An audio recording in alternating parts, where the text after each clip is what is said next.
الحمد لله وحده والصلاة والسلام على من لا نبي بعده. walaalahayga waa idin salaamay. salaanta islaamka kadib ilaahay subxaanahu wa tacaala ayaa mahadsan jala jalaaluhu.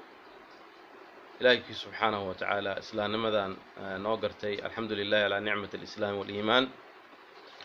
walaalayaal, rabbi subxaanahu wa tacaala wuxuu noo soo dejiyey kitaab qur'aan ah. kitaabkaas qur'aanka ah ilaahay subxaanahu wa tacaala wuxuu leeyahay liyadabbaruu aayaatihi, aayadihiisa in lagu tadabburo, macnihiisa la barto oo la dhuuxo ayaa ilaahay subxaanahu wa tacaala u soo dejiyey. in laiska akhriyo un maaha, oon macnihiisa la fahmaynin. maxaa yeelay qur'aanka wax buu ku farayaa, waxna waa kaa reebayaa, wax kaa horreeya oo mustaqbalkaagana waa kaaga warramayaa. oo janno ah nicmadaasuu ka hadlayaa, naar buu ka hadlayaa oo saad ugu carartid. jannuu ka hadlayaa maaragtay saad maaragtay oo maaragtay oo ugu shaqaysatid. marka walaalayaal, macnaha qur'aanka aanu baranno. qur'aanka inta badan wuxuu la hadlayaa dad caqli leh, liqowmin yacqiluun, liqowmin yatadakkaruun, liqowmin yafqahuun. dad wax fahmaya ayuu qur'aanka la hadlayaa. rabbi subxaanahu wa tacaala nabigiisa wuxuu ku yidhi fadakir bilqur'aani man yakhaafu waciid. qur'aanka kuwaani qofka ilaahay waanadiisa iyo waciidkiisa ka cabsanaya, kuwaani buu ilaahay leeyahy subxaanahu wa tacaala. rabbi subxaanahu wa tacaala wuxuu leeyahay inama almu'minuuna aladiina idaa dukira allah. mu'miniinta waa dadka marka ilaahay la xuso wajilat quluubuhum, qalbigooda uu dhaqaaqayo. waidaa tuliyat calayhim aayaatuhu, haddii aayado ilaahay lagu dul akhriyana zaadathum iimaanan, iimaan baa u kordhaya buu ilahay leeyahy subxana wa tacaala. dadka haddii aayadaha ilaahay lagu akhriyo wadnahooda uu taabanayo oo maaragtay isbeddel maaragtay uu keenayo, ilaahay naga dhigo. ilaahay subxaana wa tacaala qalbiga naga munaafiqnimo iyo status iyo maaragtay oo isla weynin ilaahay ha ka dhahiro. camalkeena khaalis liwajhi illaahi alkariim ilaahay ha ka dhigo. walaalayaal, camalka annagaan yar aad arkaysaan ilaahay sabab buu nooga dhigay inuu jannada nagu geliyo, mooyaane camalka annaga janno ma gooyo. nabiga calayhi salaatu wassalaam wuxuu yidhi qof janno camalkiisu ku galaayo ma laha. markaasay dhaheen yaa rasuul allah, adiga xataa aniga buu yidhi inuu ilaahay naxariistiisa igu geliyo mooyaane waxaan samaynayna uma qalanto. laakiin ilaahay sabab buu nooga dhigay subxaana wa tacala, naxariistiisa ay ka mid tahay. marka walaalayaal, qur-aanka ha lagu tadabburo.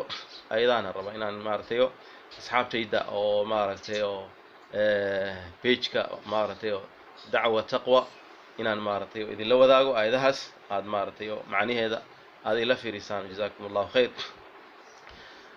أعوذ بالله من الشيطان الرجيم.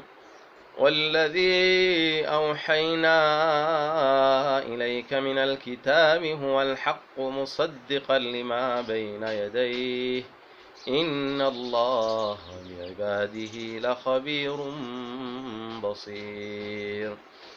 ثم أورثنا الكتاب الذين اصطفينا من عبادنا فمنهم ظالم لنفسه ومنهم مقتصد ومنهم سابق بالخيرات بإذن الله ذلك هو الفضل الكبير.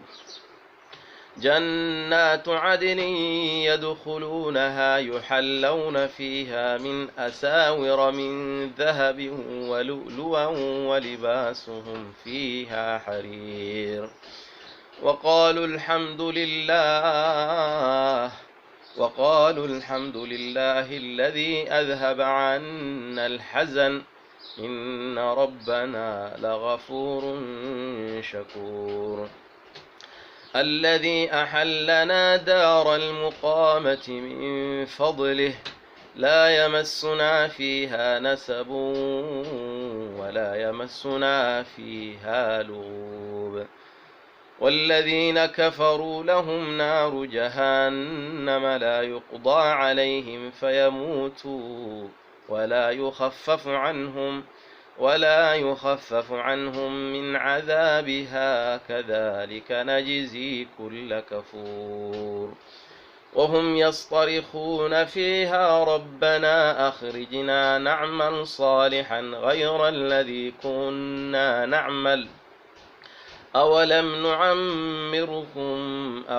نعمركم ما يتذكر فيه من تذكر وجاءكم النذير فذوقوا فما للظالمين من نصير.